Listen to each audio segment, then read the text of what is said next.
A recent survey by the University of Indonesia shows that most of the buildings that collapsed in the Padang in the recent earthquake were poorly constructed. Experts say if the buildings were built according to construction codes, many lives would have been saved. Channel News Asia's KerrySiehYewGuan091013 takes a closer look. Driving through central Padang, it's not hard to spot buildings still standing right next to those brought down by the quake. And it appears your chances of surviving this earthquake depended very much on the quality of the building you were in when the earth shook. I'm at the site of Ambachang Hotel. This Dutch colonial era building has become a symbol of this disaster in more ways than one. It also shows you the problem with the building industry here. Take a look, for example. This Dutch colonial two-story facade has been left standing, but the extension have all collapsed. 4 floors were added to the 2-story structure when it was converted into a hotel.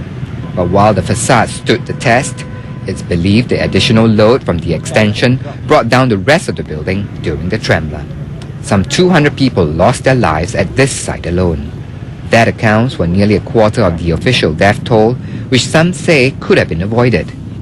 There are very specific things that communities can do on the local level and the national level to make it so that we survive these events, so we don't see a whole classroom of students crushed under a building in Padang.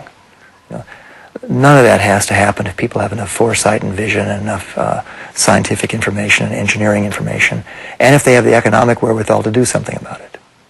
Something was done 7 years ago to prevent this when rules dictating quake-proof buildings were passed. Under those regulations, buildings in Padang are supposed to withstand 3 times the shock felt on the 30th of September. When I sat down with the governor of West Sumatra, he admits that enforcement has been lacking. Untuk ke depan, pemerintah akan lebih berhati-hati lagi dalam menangani pembangunan kembali rumah ini. Jadi pemerintah akan membuat peraturan daerah yang mensyaratkan rumah tersebut harus tahan gempa dengan kekuatan tertentu. Nah, yang disebut dengan construction code, ya. Experts warn a tremor far bigger than the last one is in the pipeline. They say for West Sumatra, it's not a question of if, but when. KerrySiehYewGuan091013, Channel News Asia, Padang, Indonesia.